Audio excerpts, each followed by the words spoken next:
your 30-minute game session, go to MrLocario.com. That's MrLocario.com. MrLocario.com. Hey, check this out, guys. There's a brand new book out called Black History in a Nutshell. Now, this is a great book on black history. It talks about things like how the planet Earth was a world of all black people from the beginning of time to about 4000 BC. It talks about how black people were the first people in America when Africa and America was one land and divided 40,000 BC. Visit blackhistoryshell.com or visit Amazon for information on this amazing book of black history. That's Black History in a Nutshell at blackhistoryshell.com. If you're out traveling somewhere in another country and you're trying to spit some game, or you're trying to do some kind of commerce, or you're trying to handle business, and you want to be able to translate what you're trying to say naturally, you need to check out this new app called Two-Way ATT. It's the Auto Text Translator. It's better than Google Translate because it lets the conversation flow naturally when you speak through this app so that it seems like you speak the same language. So go to iTunes and check out Two-Way ATT Auto Text Translator. Yo, if you want to get your mouthpiece tight, you want to get your game right, and you want to get your ism out of sight, you need to check out my man, Kevin Derek Gentry. My man does personal coaching and game advising, and he teaches dudes how to really step that game up on how to pull women and really get women to cooperate with that game. So check out my man, Kevin Derek Gentry, a.k.a. the Boss Hog Macaroni. Call or text him at 404-207-5640 to get that personal game. Yo, if you have a business, if you have a blog, you have a website, or any other kind of URL that needs traffic, then say no more. Go to buywebsitetraffics.net, and for as little as $5, you can run traffic from anywhere around the world. It delivers targeted and real visitors with YouTube, Twitter, and a Facebook package. So go right now to buywebsitetraffics.net and get that traffic flowing. Again, that's buywebsitetraffics.net. This is the Fortune 500 marketer, Musa Ali. Are you sick of working a dead-end job and want to be financially free? Well, LSV Marketing is a marketing company that pays you $500 to $1,000 every Friday on autopilot for simply referring people to our company. It's that simple. If you sign up now at lsvmarketing.com, I'll plug you into our free training so that you can start making money in your sleep. But you have to sign up now because spots are limited. Go to lsvmarketing.com. That's lsvmarketing.com. What up, everybody? It's your boy Crispy, everybody, and I got a brand new video game app out right now, everybody. It's called Crispy's Biscuits, everybody, and you can get the Crispy's Biscuits app right now on the iPhone Apple Store, everybody, and you can also get it on the Google Play Store, everybody. As a matter of fact, everybody, it was the #1 game on Google Play all last week, everybody. The game is so exciting, everybody. There's 10 levels you can help me get through, everybody, where I'm dodging bottles of lotion, everybody, I'm dodging hair clippers, everybody, and I'm dodging taco meat, everybody. So get the Crispy's Biscuits game right now, everybody, at crispysbiscuits.com, everybody. Now I'm about to do my coon laugh, everybody.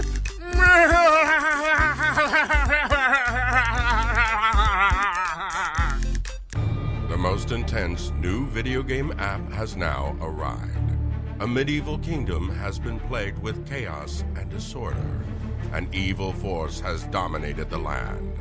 And now it is up to the bravest knights to fight back the demonic forces and bring justice to the kingdom of the Moors. Play the newest, most exciting battle fight game app ever, Moorish Kingdom. Available at moorishkingdom.com. You are now tuning in to the King of Game, Tariq Elite on Tariq Elite Radio. I am delivered! Oh, what's going on, family? We're back. Welcome back to Tariq Radio. Glad to have everybody tuning in. We're ready to chop up game as we usually do. 1804, man, the movie was a great success all around the world. We had sold out screenings all over the country. So many people came out and represented. It was a wonderful thing, man. Shout out to everybody out there in Baltimore, Maryland. Shout out to everybody in the UK when I went to Birmingham, England. So many people came from all over the UK to watch the film, and we just had a great time, man. Go to 1804movie.com, pre-order the DVD. The DVD is going to be out, available for sale in a few days, so you can pre-order right now, ladies and gentlemen. Let me try to call Dr. Claud Anderson because we're chopping it up with Claud Anderson today. We're chopping it up with him today. Let me get him on the phone. Hello? Hello? All right, let me try one more time. Hold on. Hello? Hi, Tariq? Yes, I'm calling now. Okay, all right, I'll hang up. All right. They're calling me. I'm trying to call them. Hold on. Let's try that again. Let me get him back on the phone. All right, now I got to dial the number again. But again, like I said, man, thank you, everybody, for supporting the 1804 film. The screenings were phenomenal. Phenomenal screenings all over the country. The DVD is going to be available in a couple of days, but get your pre-order game on now. Let me get Brother Claud Anderson on the phone right now, yo. We got to chop up some good game today. All right. Hope they know this is my number calling. Hold on.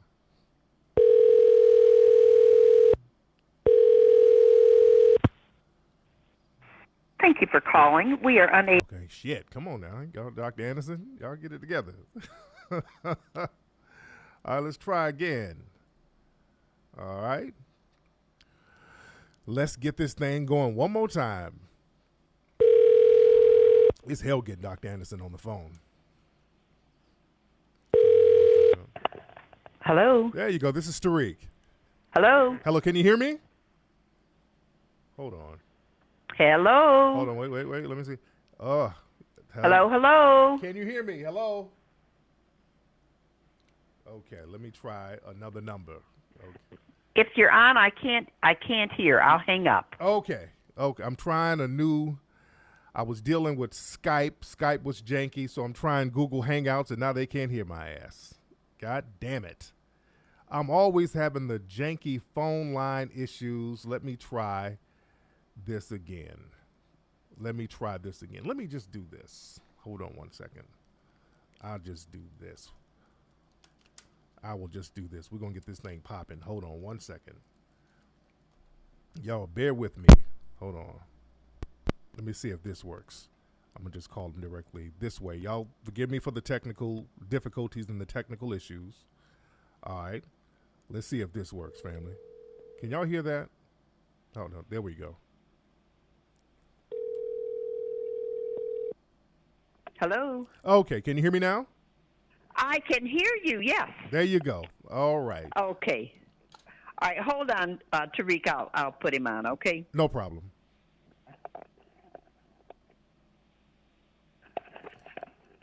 Hello. Hey, Brother Anderson, how are you? Hi there, Tariq. How you doing? I'm doing good, brother. I'm doing good. What's going on out there in the D.C. area? Same old. It's Donald Trump's swamp. Yeah. And he came into the swamp, and he's pouring every day. He comes in with 3 or 4 truckloads of quicksand to put in the trunk. Yeah. In the swamp. Oh yeah. So, bro, we got to talk about your book, A Black History Reader. Excellent book. How long did you work on this book, brother? Well, really, once I got concentrated off of some other things I had to work on, probably about a good year, half a year. Okay. There's so many things that you hit on in this book, and it just jumps right out the gate, just hitting on some very important points. Well, that's why a year ago when I started writing it, that's what I was trying to do, write something that was not only historical in nature, but also would cover all current events and to fulfill the commitment that I made to myself when I devoted my life to a certain course in dealing with black issues. And that is that I wanted to and aspire to be the only forensic historians on race matters in the entire United States. I'm the only forensic historian, and I try to operate just like a forensic examiner in a morgue or mortuary, which goes in and examine bodies or do autopsies to find out why these certain things happen and what killed an individual or a group, and I try to do the same thing in Race Matters. And I do that intentionally to set myself aside from any white historian who might write a book here or there about a black person or a white person. I try to critically analyze what's been killing black folk for 500 years in this country and why they can't get out of the dilemma. And that's what the Black History Reader is about, is a forensic study that sort of takes up what was laid out for you in Black Labor, White Wealth, Powernomics, two Dirty Little Secrets books about black history, black heroes, and now the final book says this is it. And I put it in a new form, question and answer form, and make it almost impossible for black folk not to figure out what was going on and what was being said. Exactly. It's very digestible. All the information is packaged in little nuggets, so it's a real good, easy read. So it's not over nobody's heads. It's very plain and simple, and it shouldn't be confusing to anybody. What did you find it easy reading for you then? I'm almost done with the book. I mean, I breezed through the book so fast. It's just that easy to read and breeze through. It's so much good information. And also, while reading it, it stops you and makes you do more research. So very good information. One thing that really stood out, and that made so much sense, you were saying that black people in America, black Americans, we should stop referring to ourselves as African Americans, which I really agree with. Can you explain that? Oh, I would definitely do that, and that's a critically important point, Tariq. I'm glad you brought that up, because see, black people keep calling themselves anything other than Black Americans. When they do that, they put a gun in their mouth and pull the trigger. They blow their own brains out the back of their head, because they are not African Americans. There is no distinct connection between blacks in America. Oh, hello, hello. Uh-oh, my brother made a mistake and hung the phone up. Hold on. Uh-oh. Brother Anderson. He was about to hit on a hell of a good point, too. Let me call him back. He hung the phone up by mistake, but he was about to hit on a great point. Hold on. Let me get him back. Man, he was about to go in. Hold on. Now, that was on his end, not mine. My shit is fucked up, but that was on his end right there. I think. Let me make sure before I point the blame. Let's see what's going on here. Okay, what the hell happened? Okay. What is happening? Okay, let's try it again. Man, I was waiting on that fire. Hold on one second. Man.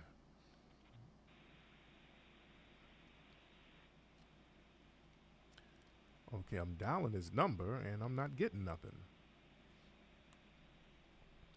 And I don't know what that could be. Okay, y'all bear with me, man, because I really want to get this information. Something's going on with my brother's phone.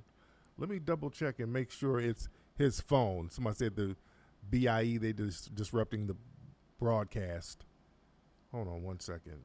Oh man, I want to get this information. I hate when the phone lines are on that bullshit. It makes me look like my shit ain't together, which most of the time it ain't on this show. Hold on, let me see something. Let me make sure it ain't my line. Let me see if I can dial other numbers. Hold on. Okay, yeah. I can dial other numbers. So it's something going on with my brother's line. Let me try again.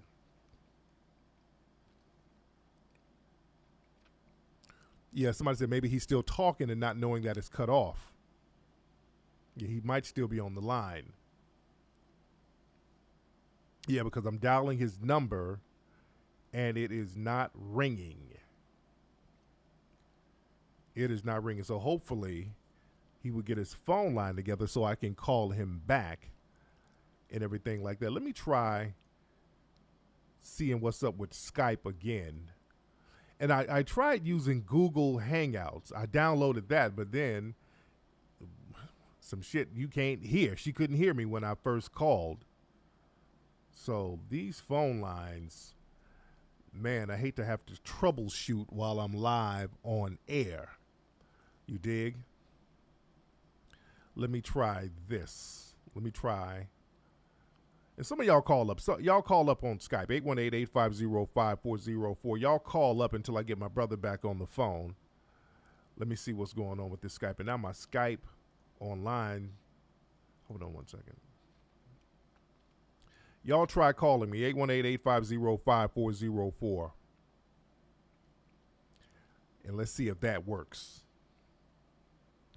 And again, while we're waiting, go to 1804movie.com, ladies and gentlemen.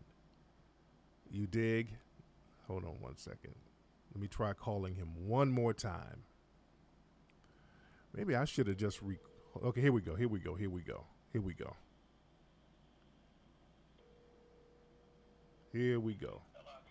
Yeah, hold on one second. Hold on. What? There we go. All right. Oh, you hung up on me. No, it hung up on your end. I don't know what happened. Oh, okay. No, I was trying to explain to you the extreme importance in different ways why black folk are distinctly different from Africans coming here, Caribbean, any other blacks on earth, and distinctly different from any whites, immigrants coming to this country. We are unique people. That's what I was trying to tell you. There's nobody on this earth that's been treated and mistreated and maltreated historically and substitutionally except black folk. Everybody's coming to this country and replaced us and gained all the benefits while we continue to stay locked in the bottom of the barrel. Absolutely. Why do you think so many, and you pointed this out in the book, that so many black people think that we have this camaraderie with these other falsely labeled minority groups, and we don't. They're not going to help us at all.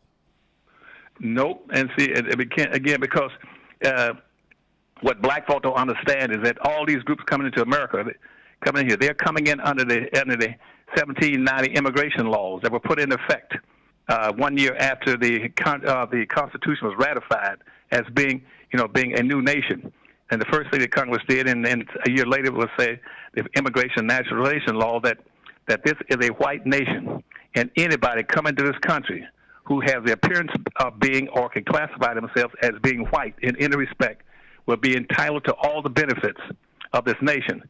But the black folk will be the only excluded group. But those coming to the United States, they will be entitled to all the benefits and entitlements under what they call the American dream. And the American dream was made up of two elements. They were made up of coming to this country and getting free land and free black labor.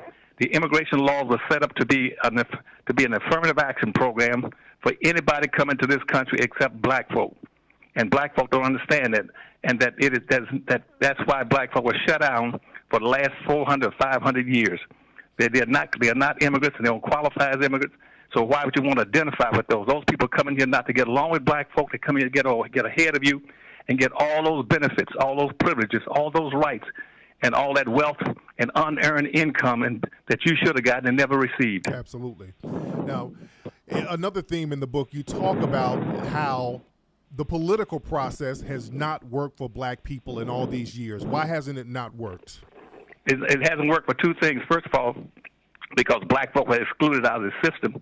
And because again, black folk don't understand. You got two constitutions in the United States. Oh, you had two constitutions, Tariq. The first Constitution of the United States. It was put into place in 1789.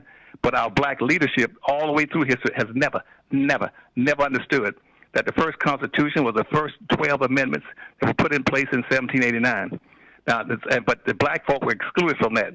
And but by about 1857. The Supreme Court under Taney says that black people have no rights, that a white man is bound to respect this country because you are property. You have no rights. And so when the Civil War ended, then a few radical Republicans said, well, we got to make sure that black folk, now they're free, that they get some rights and some resources. And the rights and resources should not be political. They should be economic. They say only two things, Tariq, that a black person can be in America. He can either be free or he can be a slave. But minimally, to be free, he must have 40 acres, a mule, and $100. And otherwise, he'll never get out of the box. And based on that, they passed the first civil rights law in 1865 that says that every level of government has a right and an obligation and mandate to lift all the badges and incidences of slavery off the shoulders of black folk. Not whites, not minorities, not poor folk, not immigrants, not gays, not midgets, or people with hemorrhoids or anything else, but for black folk. And it says that every level is obligated to carry out the mandates and lift the badges and incidents. But what happened, the Supreme Court that found out that the whites in the South still needed black labor because they were given back, they converted back to the first first Constitution, which gave them back all the land in the South. They still needed labor. They needed cheap labor. They couldn't get slave labor. They had cheap labor. And the North was not interested in blacks coming north. And so the North and the white Northerns and the Southern whites agreed that they could have the blacks by neutralizing the Second Constitution. The Second Constitution of the United States was made up of the Civil Rights Law of 1865, 1866, the 13th Amendment, the 14th Amendment, the 15th Amendment. Those laws were put in effect strictly and solely for black folk. And the United States Supreme Court, which is the guardian of racism in America, says the way we keep black folk in the box so the South can continue to use them is to neutralize the Second Constitution and pretend it somehow is for everybody. So the immigrants and everybody else come to the country and get those benefits, and the whites can even get those benefits. So they got the first benefits from the first Constitution. Now all these immigrants can get the same benefits from the Second Constitution, which was written for black folk. And so that's why they say that the civil rights laws and the 13th and 14th Amendment applies to everybody. That was done by the Supreme Court to keep black folks locked in box, but no blacks make an issue out of it. And you know, something very interesting that you talked about in the book that really stood out, you're talking about how really one of the first black leaders to further neutralize the black empowerment was actually Dr. Martin Luther King in a certain way, right? Yeah, that's right. See, as a matter of fact, up until about the 1960s, every black throughout the history of this nation has always been opposed to immigration coming to this country because they understood what I'm telling you now, that the immigration laws granted anybody coming to this country to be equal to white folk and get all the benefits and rights that should have occurred to black folk that are being denied. And so, and they oppose immigration laws. That's why even Booker T. Washington says, please tell us that we will be the best people in the world for you. We worked for you. We've done this. Why you keep mistreating us and bringing in immigrants? And everybody was opposed to it. Then by 1928, the black folk even tried to get a bill passed called a Bill of Rights for Black folk, because again trying to recover the Second Constitution Amendment, which was killed off by the Supreme Court in the 1860s and 1870s. They said, write us a bill for black rights. And that few of those blacks in 1920s struggled, in 1930s struggled with that. But they had an opposition coming from the black civil rights leaders, from the black ministers, and the black newspapers. They said, we don't want that much blackness anymore. We might want to go into universality, what later be called integration, to get along with whites. So when Martin Luther King came in the 1960s, late 1950s and early 1960s, he says, let's now shift, and started talking about rights and advantages for all people, for poor people, and for everybody.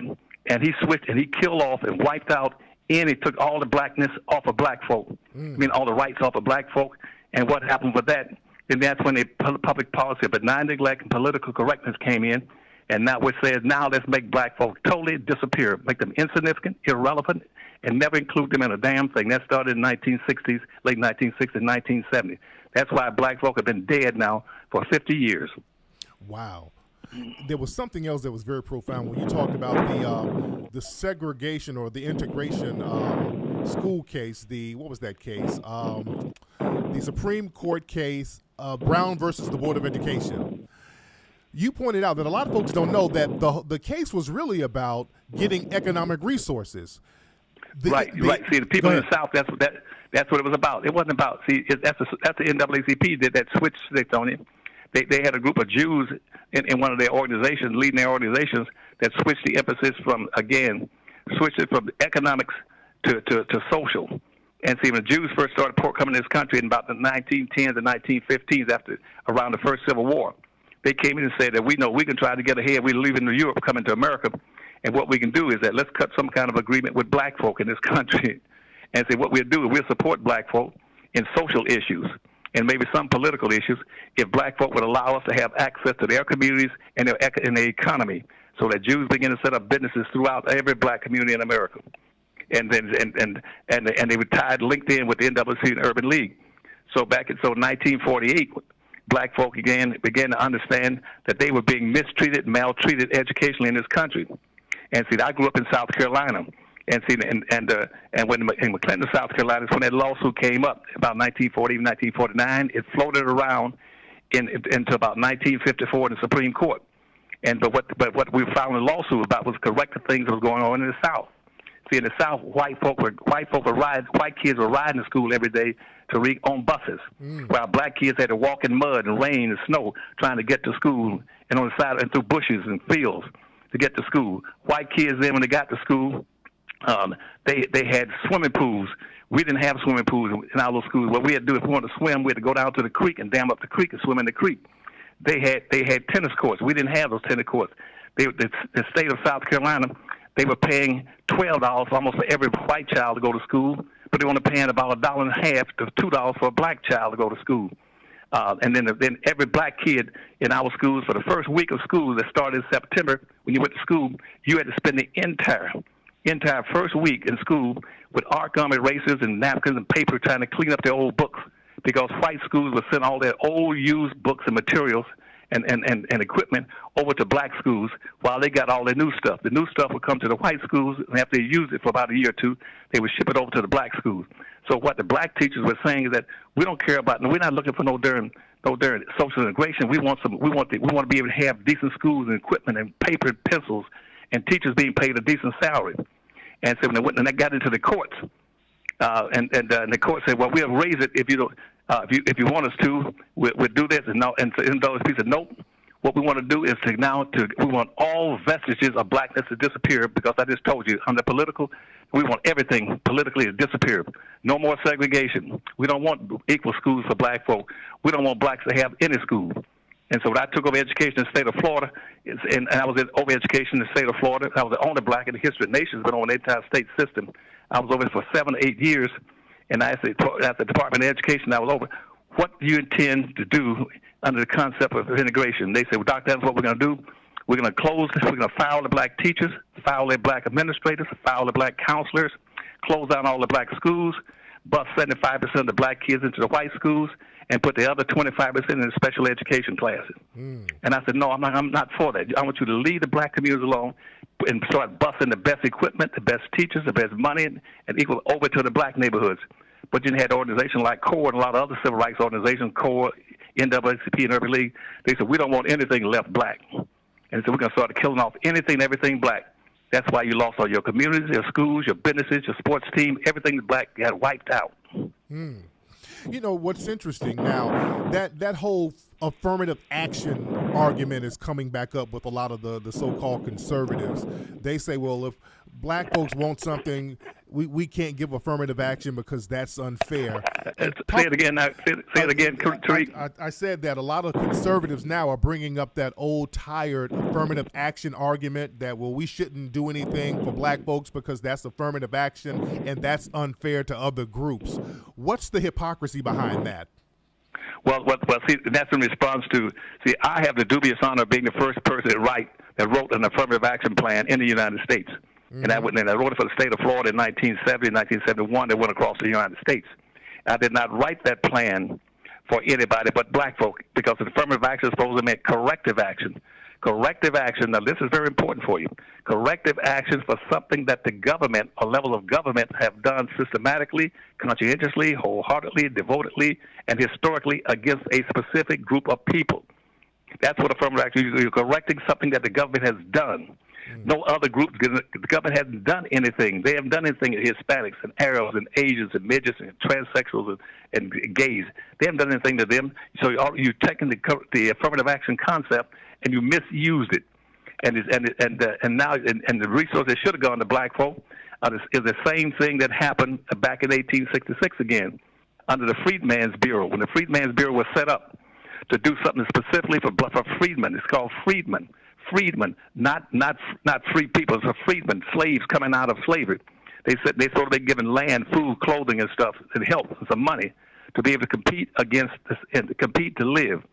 But the whites again says, well, what we'll neutralize that so to go for everybody, and we can let whites go in. So whites then got included. All the white Southerners got involved in the Freedmen's Bureau. They got all the resources. And once they took all the resources, they then set black folk free to leave slavery with the penniless, no money, no clothes, no tools, no animals, no land, no houses, no religion, no business, no education, no organization, no family unity, no culture, nothing.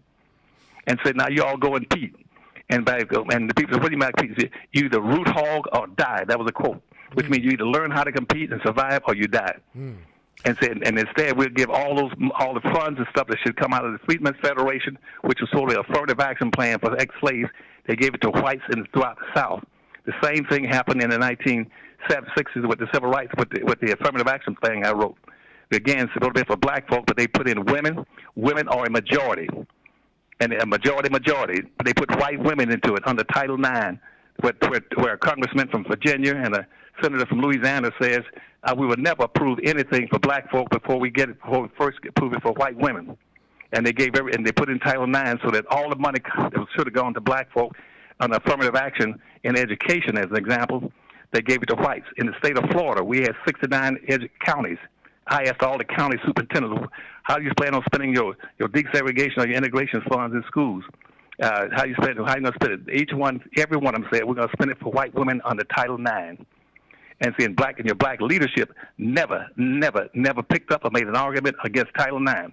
And instead, what they're doing still today, they're still championing and trying to equate gender, transgenders, and everything's being equal to black. That's why I said, if you go back to what I told you about exceptionality and understand that you're exceptional people, do not let anybody compare you. There's nobody been treated or maltreated or abused or exploited in this country but black people for 500 years.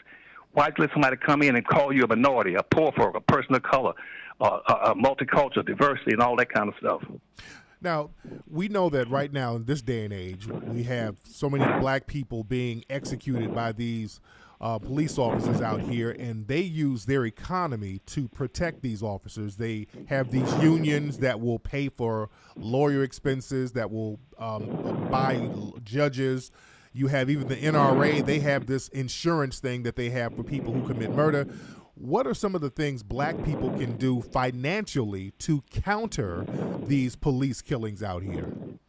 Well, the only thing you can do, period, it has to be economic. See, the whole issue and birth of racism is economic. It started in the 1500s. Only our people don't understand what racism is and where it began and why it still exists. It's economic. The only power in America, whether it's coming out of white hands or in the black community, is economic power. That's the only power. Anything else is a response to that. And when you start talking about killings and shootings, that's political. See, that the whole point of during slavery, the first police issues, the arose, came out of came up in 1643, when they had slaves all locked down. So the state of Virginia was the first one to pass a law that says that now that we might have to fight some Indians or anybody else, that under no circumstances can blacks be armed or having the weapons, tools, and knives, or signal mules. Then again in about 1670, they passed a law through all the colonies saying that black folk cannot be armed and black folk cannot do anything that would be insulting or threatening to whites.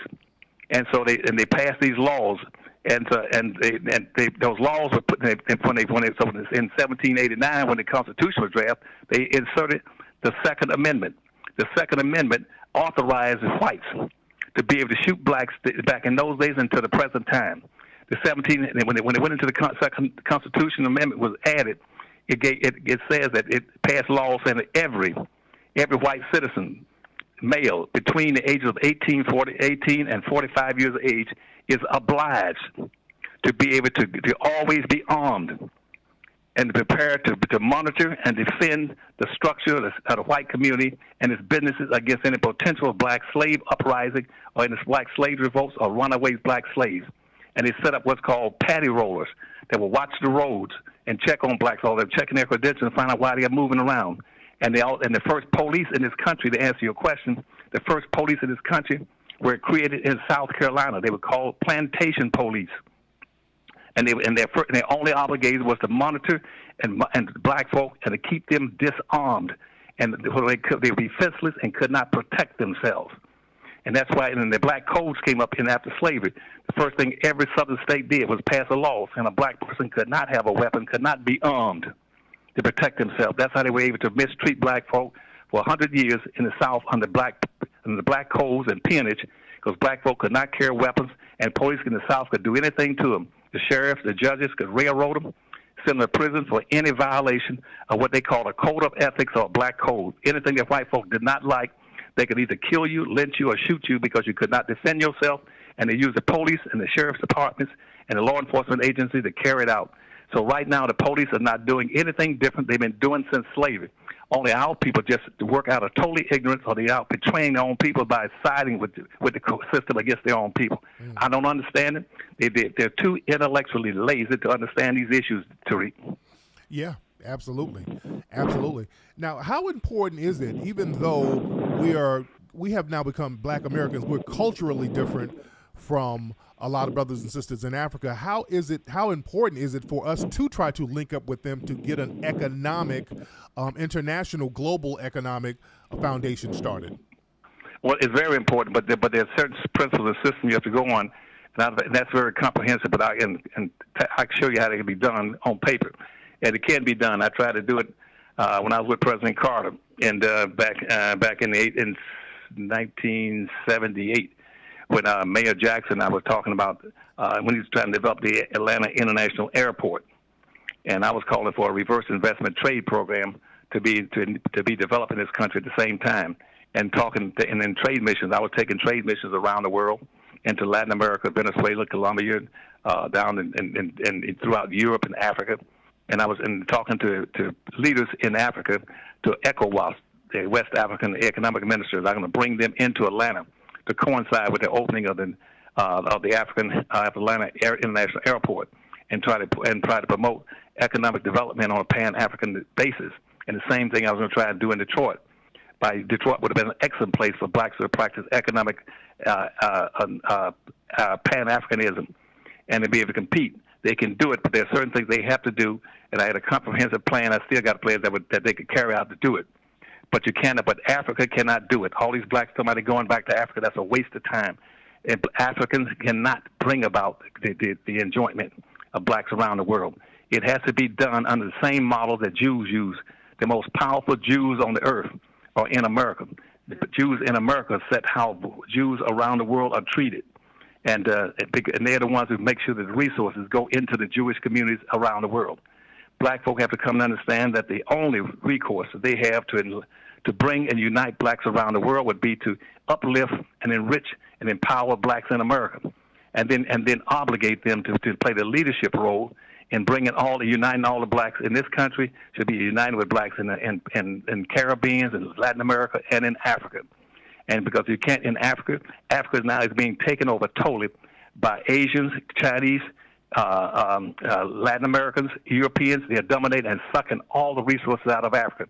And you got some dumb butt blacks in Africa who just enacted a constitution in Africa that exclude their own people, and set up an affirmative action program in South Africa to bring in Chinese to build businesses and get preferential treatment.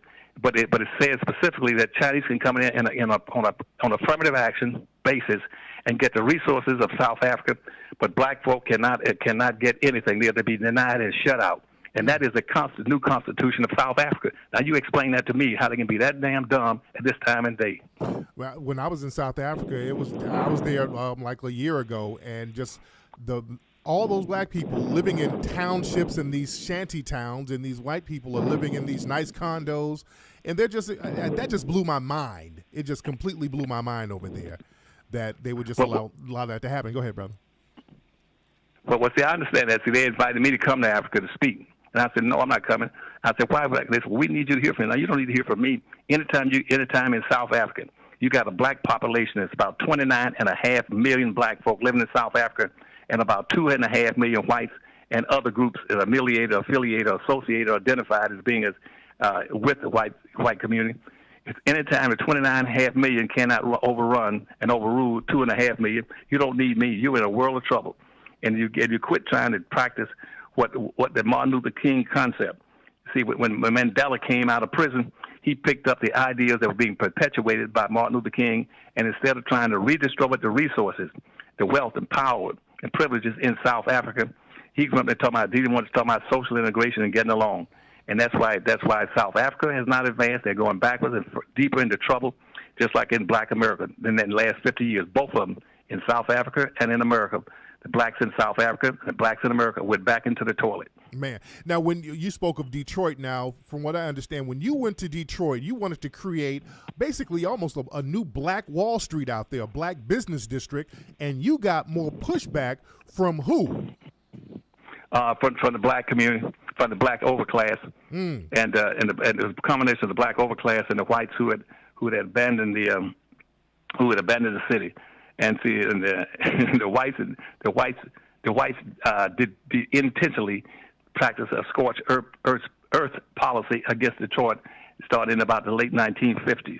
When they found out all of a sudden that blacks wanted to integrate, they went across 8 Mile Road because the prime land, the best land, was between the river and 8 Mile Road. They wanted to escape black folks, and what they did, they took the Highway Act of 1955, 1956 that was enacted by Eisenhower. So let's use this to build expressways all over the city, and we move so we can move everything across 8 Mile Road and build a new thing. We construct a new state out there called suburbs, and these suburbs that we reinstall all of the wealth, the resources, privileges, the rights, the businesses, the industries, the factories, the wealth class, and everything into the suburb. We'll move everything out of Detroit and deplete it. And so that by the 1960s, when blacks became the predominant population and started getting a black mayor, some black city council members, it was humanly impossible in theory and practice for them to be able to run a city with no wealth, because the wealth base had been moved outside the city too into the white community. And so what I was saying to them is that you can still beat them if you just construct a mental wall down 8 Mile Road, saying we don't need you, stay out there. Now that blacks are the majority population in Detroit, you got about $11 million moving back and forth between the school system and your operating budget. All you have to do is to practice powernomics principles. That's all you have to do, Tariq. And all that city had to do was practice powernomics principles in the city of Detroit. You got $11 billion annual operating capital. All you got to do, and the powernomics principle says all you got to do is operate on powernomics principles of group politics and group economics, and make your money bounce 7 to 8 times or 8 to 12 times before it leaves any hands of a black person in Detroit and moves back out to the suburbs with the whites. Absolutely. Because across this country, Hispanics bounce their money 6 to 7 times, white bounce their money 8 to 12 times, Arabs and Asians bounce their money 13 to 14 times, Jews bounce their money 18 times. I said, all you got to do is to bounce your money, while instead of bouncing it once in the white communities, bounce it 10 times in the city of Detroit. And instead of having a $10 billion operating budget, you will now have over a $100 billion budget. And you don't need the white community. And when I said that, the white suburbs, all that moved out to Detroit to get away from black folk, all of them jumped up and said, Dr. Adams, that's racism. You're talking about racism. Even though they are so stupid, they didn't know that a black person could not be racist in practice or theory. And they said, you're practicing racism. They said, we admit that in Detroit we got a Mexican town, we got a hockey town, we got a cork town, we got a pole town, we got an Asian town, we got an Arab town, and we got a Greek town. But it'd be racist for you all to have something and exclude us out of it. And so, and the black civil rights leaders say, y'all sure is right. We don't need anything else. All we need to do is practice social integration. Just get along, like we've all been trying. Everything we've been doing since we got out of slavery. Just try to get along with everybody and love everybody. We've been looking for love in the wrong places for 150 years. Let's keep doing it. And that black overclass, that's a very deliberate thing that they pushed on us, right? Yeah, they do it, and I'm gonna have to jump off in about 2 or 3 minutes. So, but what they did, see, the black overclass is made up of basically about 6 different sectors, and there are many exceptions to the rule, but typically it's made up of ministers, black athletes, black entertainers, black politicians, black civil rights leaders, and black newspapers and the media. Those are the people that control things in the black community, and they get paid and rewarded and recognized to maintain the status quo. Just like whites use the Supreme Court to maintain the status quo on black folk, whites also use inside the race, they use a black overclass to make sure that those individuals are rewarded and recognized and called leaders by just simply making sure that no blacks can come up and generate anything that will attack or address the status quo on black folk in this country that's been in existence for 500 years. And that's the whole purpose of the black overclass. That's the purpose of the United States Supreme Court. And none of them ever says with the Supreme Court that why would you go to the Supreme Court that now has 1.5 so-called black person on it? You've had over 127 Supreme Court justices in the history of the nation. The first 57 were white slave owners, and the 60 since then have been white racists. Why in the world would blacks keep going to the Supreme Court and to the court system looking for justice? What they should be doing is practicing group economics through powernomics and group politics, and saying money controls everything, and start rebuilding their own businesses, building their own factories, industries, with a tax base to generate jobs, products, services, and goods for their own people. That's the only solution they got that they can work. The second thing is they got to quit talking about affirmative action, abandon first affirmative action. It will collapse without black folk being in it, and go for full reparations, which you'll hear me talking about, and I'll be going to court for the Indian Treaty enforcement of that reparations on November the 17th in this year. On 2017, we'll be going into the United States Appeal Court in Washington, D.C.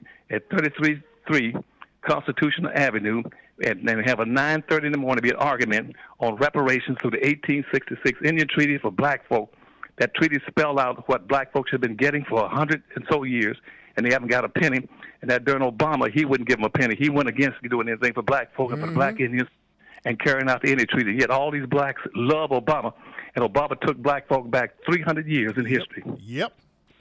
Absolutely. And people are still talking that Obama stuff, and Obama set us back heavy. Yes. That's right. But I do love it. I got to jump off now. I hope I gave you enough information. Brother, where can everybody get your book? Now, what they need to do, first and foremost, they need to go to powernomics.com and on the website, go to powernomics.com. They can get the new book called The Black History Reader, 101 Questions that you should have thought and asked, but you never did. Go get that book. That is imperative. They read that book as quickly as they possibly can. Absolutely. They can get that they can get it off the powernomics.com website. Also, that website, we have packages up there, Tariq, where they can get 3 books, for instance, in a powerful solution pack that you talk about. They can get the book that's called a Second Bible for Black Folk in the country. There's Black Labor, White Wealth. Yes. They can get Powernomics, and they can get a Black Reader for something like $60. All 3 of those books. Or for those who are really conscientious and they want to, these things they build their own library where they never have to read another book about black folk in the history of this nation. They can get what's called a library pack.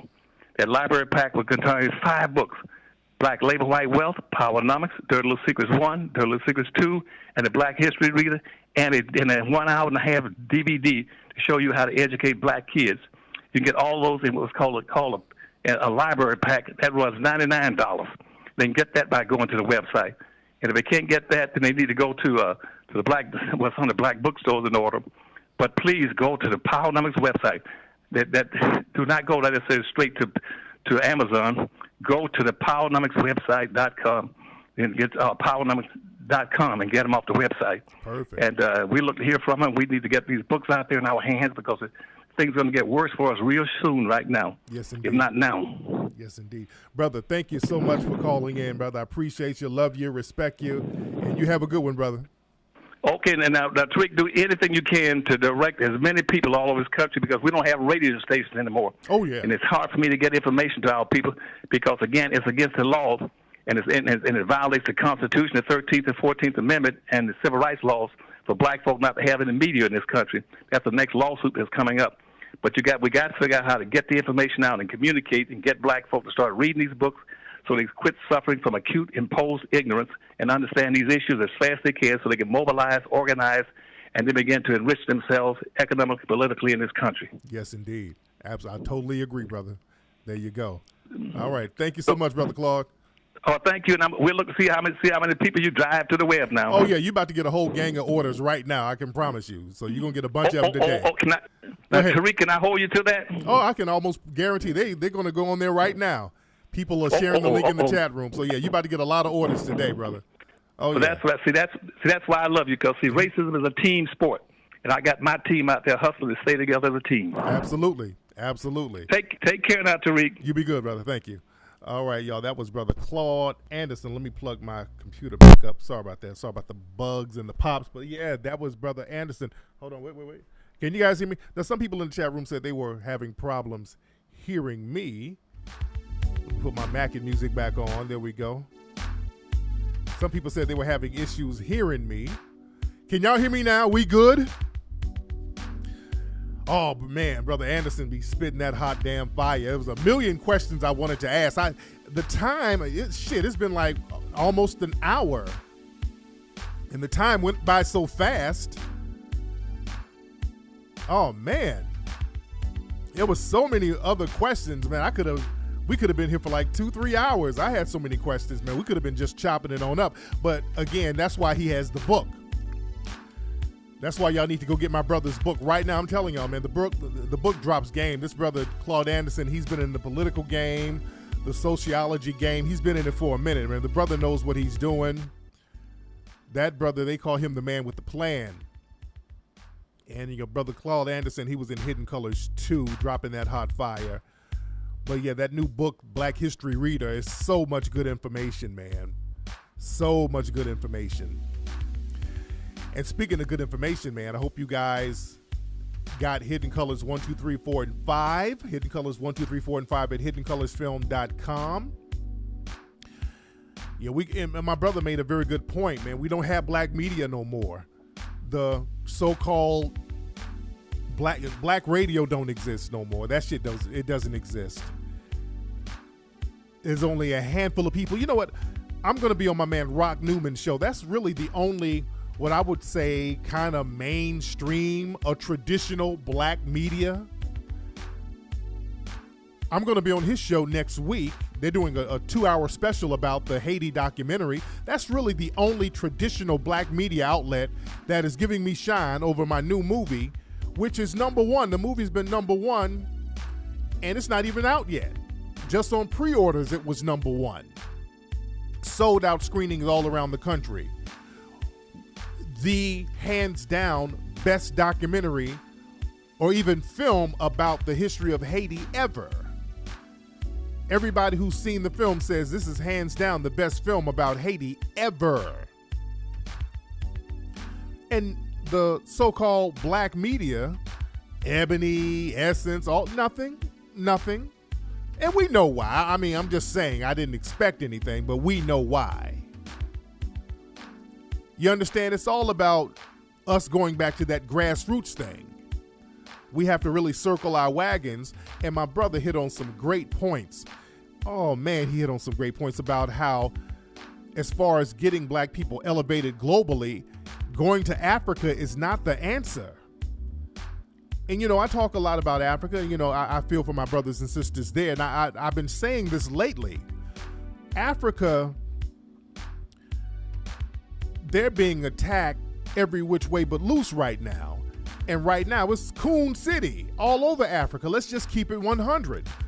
I was arguing with some people on Twitter yesterday who was from Zimbabwe, and they kissing white ass and, talking shit about Mugabe so they can get brownie points from white mommy, white daddy. It's Coon Fest over in Africa right now. We're going to be very honest.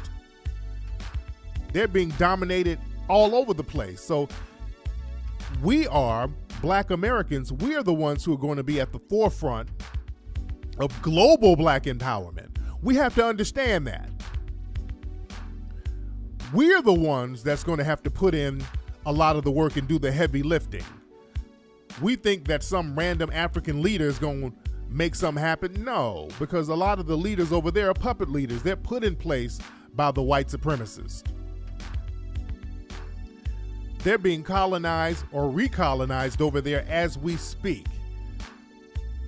And all the resources are being drained. And Obama helped militarize the forces over there against the Africans. And what's interesting, they're over there praising Obama. They don't know that Obama helped put the military back over there.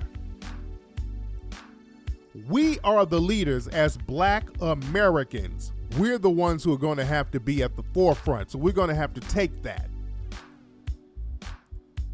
We're going to have to take that and accept that. We're going to have to be the ones standing up and making things happen. That's why we got to get on our grind. We got to stop this old bummy and high shit that we got over here. Motherfuckers just want to get high, be bummy, and be moist. That shit is for the birds, man. These white supremacists are mobilizing. These white supremacists are losing their minds now. You just had, Richard Spencer did a speech where they shot at some more people. Some people were arrested because some of Richard Spencer's folks shot at some folks down there in Florida, I think. Another white supremacist just killed his own dad recently. His name is Lane something. I forgot his name. There's another white supremacist march that they're planning in Tennessee this weekend. So these white supremacists are mobilizing, family. And it's us over here. We got to be on our grind. We got to be alert. We got to be on top of our game, because it's us who's going to have to stand up and break down white supremacy terrorism. Because we're the only ones that's really challenging it. All these other groups, they're not challenging white supremacy. They're trying to be team white supremacy, even though white supremacy is whooping their asses. Look at Puerto Rico. White supremacy, they are shitting on Puerto Rico, and these Puerto Ricans out here still thinking that they're Spanish. All these other groups, man, they're trying to be lapdogs for white supremacy. They want to maintain white supremacy and get their little bullshit kibbles and bits. So it's up to us, just like Claude Anderson said, it's up to us to really be the leaders here as a group. And he made a very good point how it was Jewish people in America that helped Jewish people worldwide. Not over there in Europe. The ones in Europe couldn't do anything. It was the ones over here really stepping up and making it happen. We got to have that same mentality because we have the most resources. We have all these athletes out here. We have all these entertainers out here. So we got to have that code. Right now, and I wanted to, when Brother Anderson was on the phone, I wish I could have talked about the NFL. Oh, there was so much stuff I wanted to talk about. There's so much stuff I wanted to talk about, and I'm glad he pointed out how Obama did nothing. Obama set us back. Black folks still don't want to accept that. We gotta, black people, we have to accept wins and we have to accept losses. Obama was a loss for us. That was a loss because we didn't get anything tangible out of it. It was a loss. I had Negroes tell me or argue with me about what Obama has done, and when you point out that Obama has really done nothing and not given nothing to black people, I have heard Negroes say Obama did give us something. I said, what? Obama gave us hope. I've heard niggas with a straight fucking face say that stupid shit on more than one occasion. You sound like a damn hood rat. That's hood rat talk. That's what hood rats who get fucked at 2 a.m. be saying. I hope I'm gonna give him some pussy and hope that nigga call me. That's low self-esteem hood rat talk. I swear to God, niggas with a straight fucking face said Obama gave us something. He gave us some hope. You dumb bastards who think like that. You dig? Obama was useless. And we don't want to be honest about that. We got to be honest about our wins and honest about our losses, and we can't keep waiting on symbolic bullshit. We got to be in the tangible game. We got to start being on our tangible game. We need tangible resources in order to empower ourselves, because these white supremacists are using their resources to subjugate us. Like I mentioned earlier, the NRA, they got like some insurance that they have if you kill somebody. They have this murder insurance. where if you kill somebody, they use all types of code words saying if you kill an intruder, if you kill somebody who's threatening you, and these are code words meaning if a white person kills a black person, it's all coded language, but that's what it means. So if you're a white person who kills a Negro and you buy the insurance that we have, we'll take care of your legal fees. You can get a little cushion money as a payout. So they're getting their money together. Now, some people say, well, can black folks get that insurance? They won't pay that shit out. If a black person kills a white person, they're not going to honor no policy like that. The NRA wouldn't even acknowledge Philando Castile getting executed by practicing his Second Amendment rights. The NRA will not even speak out against that. So we know where their mindset is. They've always had an anti-black policy. So we need to stop being fooled by these politicians. That's why I really wish I could have got into more political talk with Brother Anderson. Right now, they're trying to get this Kamala Harris lady. They're trying to push her out there. We shouldn't fall for her. There's a stench of bedwenchery going on with her. She ain't going to do nothing. She's a con. No. And the Democrats, they're not really putting any real viable people out there to counter Trump. The Democrats, for some reason, they're not smart enough to put somebody out here that can really counter Trump's bullshit. They think, well, the bar is so low, they can put anybody out there. No, we'll let a motherfucker like Trump win again if you don't put somebody out here tangible who's going to bring some tangible benefits for black people. We'll let Trump destroy this shit if you're not going to put somebody out here who's going to do something tangible for us. You dig? So we got to get off that symbolic bullshit and circle our wagons and be about that economic game, family. Anyway, y'all, that's been today's episode of Tariq Radio. Go to 1804movie.com. Pre-order the DVD, 1804movie.com. The best documentary of the year. I'm not saying that because it's my film. I'm saying that because the family is saying that. Shout out to everybody in D.C. I'm going to be in Washington, D.C. next week with my man Rock Newman. I'm going to be on his show. We're going to do a 2-hour special about 1804. They're giving me a lot of love. We're going to chop it up real heavy. Shout out to everybody who participated in the film. Shout out to Brother Kaba. He was out there in New York at the screening. Shout out to Brother James Small. He was out there. I'm kind of tired right now. I'm doing the juice cleanse. I'm doing the 3-day juice cleanse. That's why I sound a little weak. If I do sound weak, I might sound normal. I'm hungry than a motherfucker right now because I'm doing that juice cleanse from Pressed Juice. That's why my mouth sounds dry, but I'm making it happen. Shout out to everybody who went to Raleigh. Shout out to everybody. Much love to the people in the UK, even though I got a fucked up haircut out there in the UK. Even though an African dude, speaking of Africa, an African brother fucked my head all the way up, nigga. He had me looking like Caillou. I mean, he fucked me up big time. And I'm going to say it again. My African brothers, I love you, but y'all can't cut hair for shit. When y'all get over here, I don't know how y'all get in these barbershops. You must have a friend or a cousin who's just letting you work there so you can have a place of employment on paper. There's no way some of y'all motherfuckers are getting licenses the way y'all fuck people's heads up. But I love you.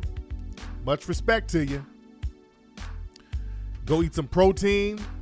Somebody said I look like Lil Bill. Oh, I saw those memes y'all bastards were posting on my ass too. I saw all those janky ass memes y'all were clowning me, but it's all right. I'm going to get my hair cut this week. I'm still letting it grow back halfway to normal so I can get it shaped up and fly. The return of the Mac will be back. Anyway, y'all, let me get up out of here, man. Go to hiddencolorsfilm.com. Go to 1804movie.com. Get your Ogun shirts at TariqElite.com, ladies and gentlemen. And I'm a holla. You guys have a good one.